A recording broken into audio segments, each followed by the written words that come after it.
সকলের সাথে সমাজের মাঝে অক্ষয় প্রতুল অকপট আছে। আজ একটা বিশেষ প্রতিবেদন আপনাদের দেখাবো। গতদিন আমি অধ্যাপক মাননীয় বিশ্বনাথ চক্রবর্তীর বক্তব্য আপনাদের সামনে তুলে ধরেছি। আজকে গতকাল সন্দেশখালীতে বিরোধী দলনেতা রাজ্যের শুভেন্দু অধিকারীর বক্তব্য আপনাদের সামনে তুলে ধরেছি। এখন দেখাবো শূন্য থেকেও যাদের খুব সবসময় প্রাসঙ্গিক, সেই সিপিএমের হোক বা আইনজীবী হোক বিকাশ রঞ্জন ভট্টাচার্যের যোগ্য ছাত্র বলুন, যোগ্য শিষ্য বলুন, ফিরদৌস শামীম। তাকে তো আপনারা সবসময় আইনজ্ঞ হিসাবে সবসময় দেখেনি। আইনজীবী ফিরদৌস শামীম বিভিন্ন টিভি চ্যানেলেও টকশোতে থাকেনও, কিন্তু তিনি যে রাজনৈতিকভাবেও খুব ভালো বক্তা এবং রাজনৈতিক বিষয়েও তিনি যে যথেষ্ট সাবলীল, সেটাই আপনাদের সামনে তুলব।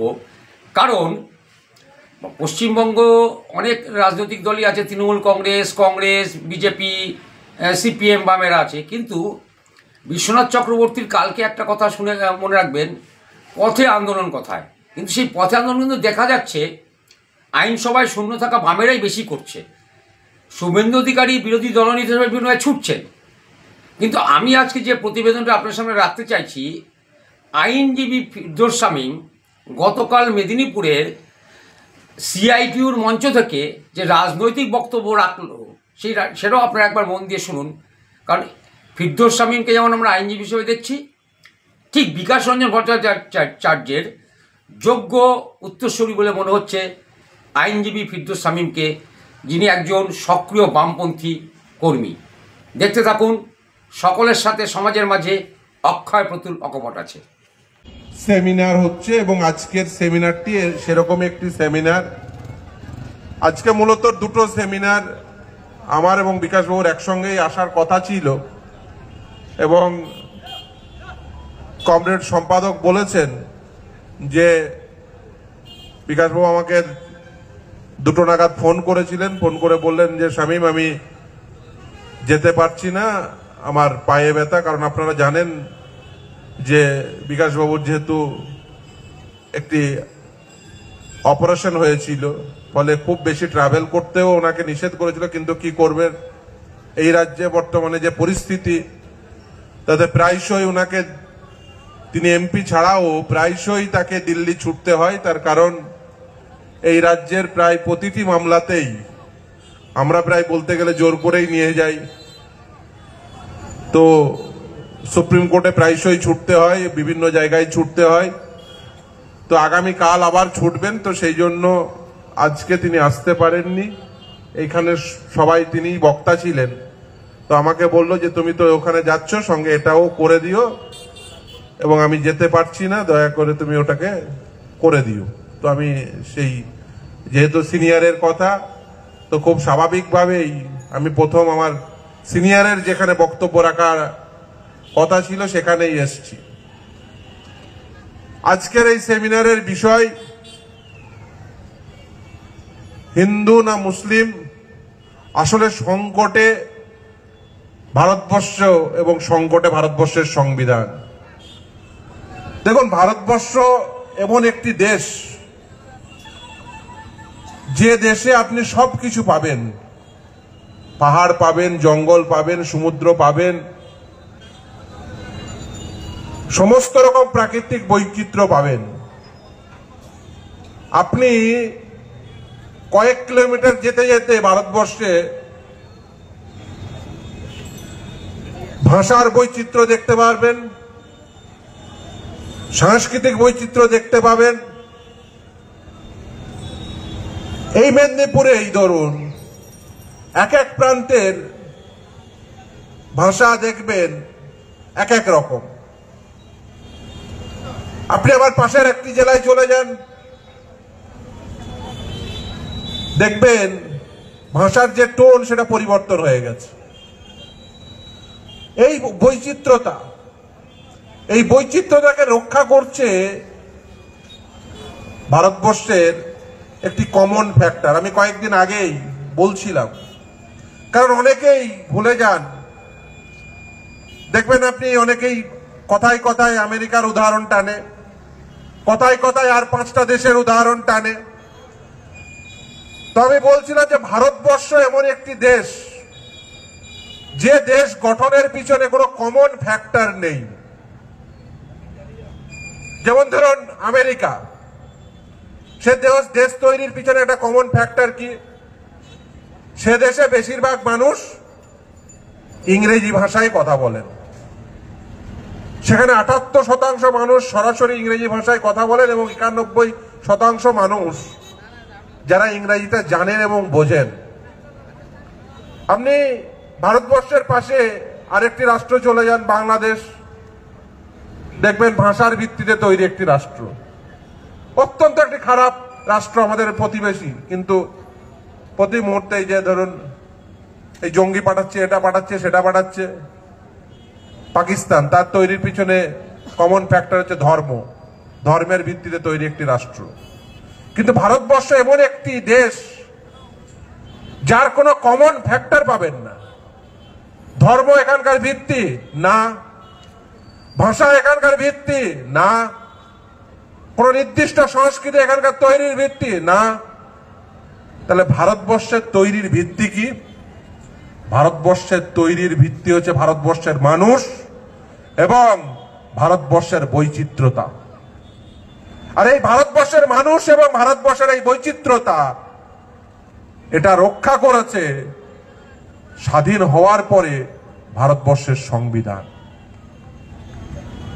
এখন এক শ্রেণীর মানুষ যারা ক্ষমতায় রয়েছেন, তারা দেখছেন যে ভারতবর্ষের এই বৈচিত্র্যতা এবং ভারতবর্ষের এই সংবিধান যদি অটুট থাকে, তাহলে ভারতবর্ষের মানুষ জোটবদ্ধ থাকবে। আর যখন মানুষ জোটবদ্ধ থাকবে, তখন মানুষ অধিকার সচেতন হবে। তাই মানুষকে জোটবদ্ধ হতে দেওয়া যাবে না। এই হলদিয়া অঞ্চলে সত্যি সত্যি হয়তো আরো কলকারখানা হতে পারত, কিন্তু বিভিন্ন কারণে, বিশেষ করে এই রাজ্যে শিল্পের অনুকূল পরিস্থিতি না থাকার কারণে সেই পরিমাণ কলকারখানা হলো না, বা যারা ছিল তারা কাজের পরিধি কমিয়ে দিল বা চলে গেল। তো সেখানে কাজ করবে কারা? শ্রমিক। শ্রমিক কাজ করবে কোথায়? কলকারখানায়। তো সেই কলকারখানায় শ্রমিকের কাজের ক্ষেত্রে যদি কোনো বাধা বিপত্তি হয়, তাহলে শ্রমিক খুব স্বাভাবিকভাবেই তাদের কথাগুলোকে জোটবদ্ধ হয়ে বলবে, যেটাকে কমরেড পরিতোষ পট্টনায়ক বলছিলেন ইউনিয়ন করার অধিকার। তাদের সকলে একত্রীভূত হয়ে বলবে। তাহলে শ্রমিককে কি করতে হবে?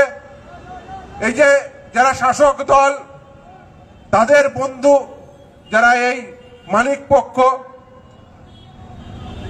তাদের বিরুদ্ধে যদি এই শ্রমিক একত্রীভূত হয়, জোটবদ্ধ হয়, তাহলে কি হবে? তারা বিড়ম্বনায় পড়বে। তাহলে কি করতে হবে? শ্রমিককে দুই ভাগে ভাগ করতে হবে, বিভিন্ন ভাগে ভাগ করতে হবে। তাহলে শ্রমিকের প্রথম ভাগ করো তার ধর্মের পরিচয় কি, সেই দিয়ে। তারপরে ভাগ করো তার ভাষার পরিচয় কি, কোন ভাষায় কথা বলেন, সেই দিয়ে। তারপরে ভাগ করো সে কি খায়, সেই দিয়ে। বিভাজন করো। বিভাজন করলে কি হবে? তারা একত্রীভূত থাকতে পারবে না। আর একত্রীভূত না থাকলে তারা তাদের কথাগুলো একসঙ্গে বলতে পারবে না। তাহলে কি হবে?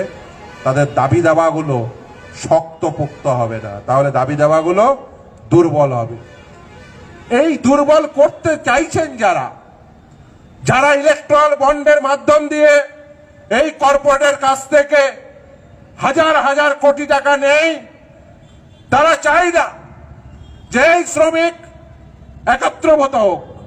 তারা চায় না শ্রমিক তার ন্যায্য পাওনা পাক, কৃষক তার ন্যায্য পাওনা পাক, ভারতবর্ষের সাধারণ মানুষ তাদের ন্যায্য পাওনা পাক।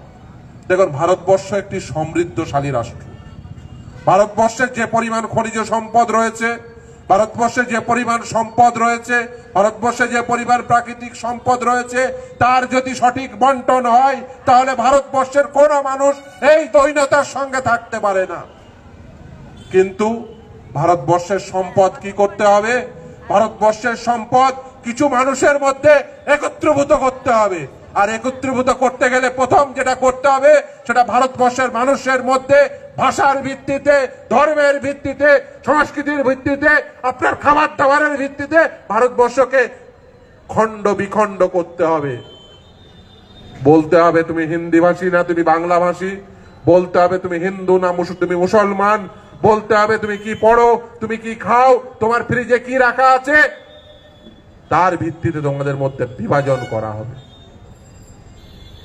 কিন্তু ভারতবর্ষের এই যে আজকের ভারতবর্ষ দেখছেন, আজকের ভারতবর্ষের মূল ভিত্তিভূমি হচ্ছে ভারতবর্ষের বৈচিত্র্যতা, ভারতবর্ষের ধর্মনিরপেক্ষতা। অনেকেই বলার চেষ্টা করেন যে ভারতবর্ষের এই যে সংবিধান, সেই সংবিধানে ধর্মনিরপেক্ষ শব্দটি পরবর্তীতে অ্যামেন্ডমেন্ট করে ঢুকিয়ে দেওয়া হয়েছে, তাই ভারতবর্ষ সংবিধান কখনো ধর্মনিরপেক্ষ ছিল না। এদেরকে, এই গাধাদেরকে কে বোঝাবে যে ভারতবর্ষের সংবিধান যেদিন থেকে তৈরি হয়েছিল সেদিন থেকে ভারতবর্ষের সংবিধান ভারতবর্ষের ধর্মনিরপেক্ষতার কথা বলে।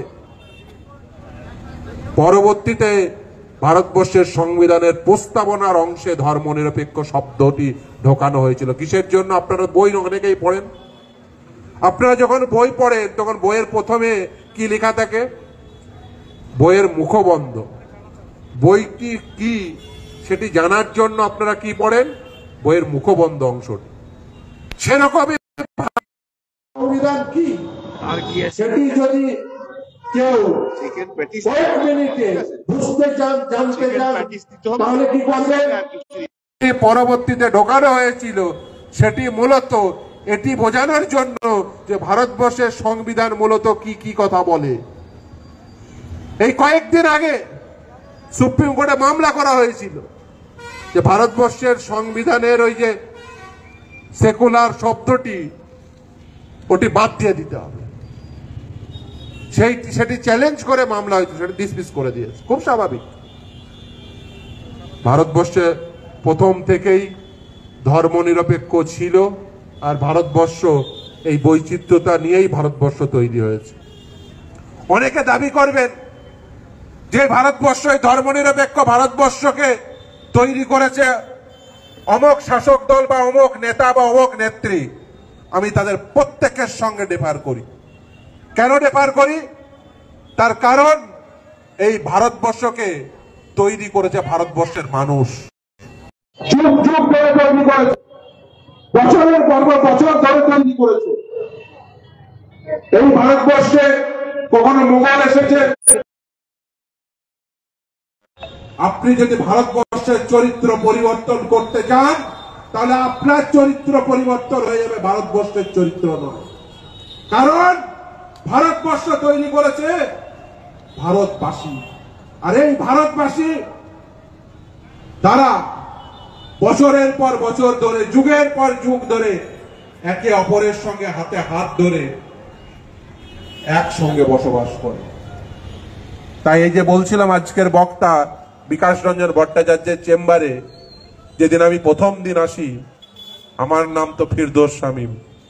আমি যেদিন প্রথম দিন আসি তিনি জিজ্ঞাসাও করেননি আমি কোন জাতির, কোন ধর্মের, বা আমার পিতৃ পরিচয় কি, কিচ্ছু জানতে চাননি। আমি একটা ল গ্র্যাজুয়েট, আমি প্র্যাকটিস করতে চাই, আমি তার কাছে, তার চেম্বারে এসে প্র্যাকটিস করতে চাই, তার কাছে শিখতে চাই। তিনি বললেন হ্যাঁ কাল থেকে চলে এসো। তিনি একবারের জন্য জিজ্ঞাসা করেননি যে তোমার ধর্ম পরিচয় কি, তুমি কোন ভাষায় কথা বলো। খুব স্বাভাবিকভাবে বাংলা ভাষায় বলছিলাম। বা তুমি কি খাও। এটাই ভারতবর্ষ। এই ভারতবর্ষে যুগ যুগ ধরে আমরা তৈরি করেছি এই ভারতবর্ষকে। কিন্তু এক শ্রেণীর মানুষ কি করছেন, এই ভারতবর্ষ তাদের পছন্দ হচ্ছে না। তারা চাইছেন এই ভারতবর্ষ যদি এক থাকে, এই ভারতবাসী যদি এক থাকে, তাহলে তাদের ঈপ্সিত লক্ষ্যে তারা পৌঁছতে পারবে না। তাদের বন্ধুদের কাছ থেকে তারা এই হাজার হাজার কোটি টাকার ইলেকট্রাল বন্ড পাবে না, আর তাদের বন্ধুদেরকে লক্ষ লক্ষ কোটি টাকার সম্পদ তৈরি করে দিতে পারবে না। তাই ভারতবর্ষকে ভেঙে টুকরো টুকরো করো। ভারতবাসীদের মনে বিদ্বেষ, সেটাকে বিদ্বেষের বিষ বাষ্প ঢুকিয়ে দাও। সাম্প্রদায়িক হানাহানিতে ভারতবাসীকে লিপ্ত করে দাও, তাহলে তারা তাদের অধিকার সচেতন হবে না। আপনাকে বলা হবে যে দেখো, কাউকে বলা হবে হিন্দু খাতরে মে, কাউকে বলা হবে মুসলিম খাতরে মে। আসলে কে খাতরে মে? ভারতবর্ষের মানুষ। আর তারা চাইছেন কি? দেখবেন এখন নতুন নতুন আওয়াজ তুলছে যে সেকুলার শব্দ ও তো ছিল না।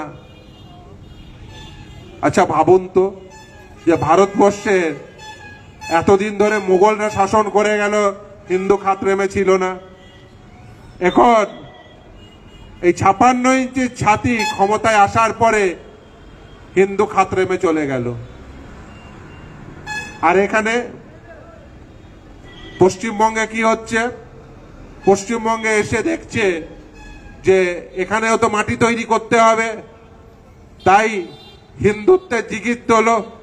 হিন্দুত্বের জিগির তুললে অপরদিকে আর একজন বলবে আমি তোমাদের মসিহা হয়ে এসছি, তাই আমাকে ভোট দাও, দিয়ে দুজনেই বেশ লুটে পুটে খায়। দেখছেন না গোটা রাজ্য জুড়ে কি হচ্ছে? গোটা রাজ্য জুড়ে প্রতিটি ক্ষেত্রে দুর্নীতি। এই ইলেকট্রাল বন্ডে বন্ড পাওয়ার ক্ষেত্রে যে দলটি নাম্বার 1, সে দলটি হচ্ছে কেন্দ্রের শাসক দল বিজেপি, আর নাম্বার 2 হচ্ছে তৃণমূল।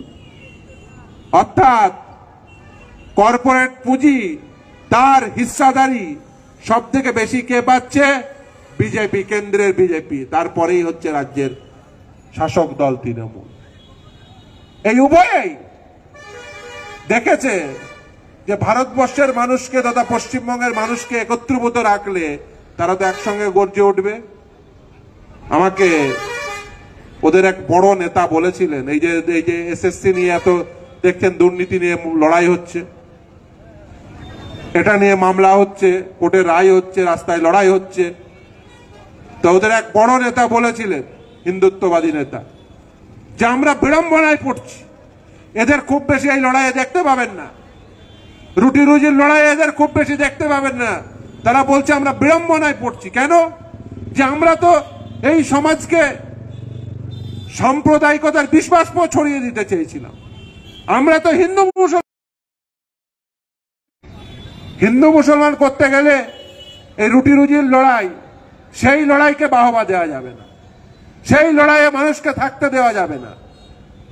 সিটুর সম্মেলন, সেটা সফল হতে দেওয়া যাবে না। সিপিআইএম কে বাড়তে দেওয়া যাবে না। কেন দেওয়া যাবে না? তার কারণ তারা মানুষের রুটি রুজির লড়াইয়ের কথা বলে। তারা বলে গরিব বাড়ির ছেলে কেন শিক্ষা পাবে না, তারা বলে যে কেন গরিব বাড়ির ছেলে, মেধাবী ছেলে কেন চাকরি পাবে না, কেন রাজ্যে কর্মসংস্থান হবে না, কেন বেসরকারি উদ্যোগ তা তৈরি হবে। সৌজন্যে অমৃত শাড়ি মহল, চাকদহ টাউন প্ল্যাটফর্ম বেলকেবিনের পাশে অমৃত শাড়ি। समाज में सबके साथ अक्षय प्रतुल एकपट और देखते रहिए अक्षय प्रतुल एकपट।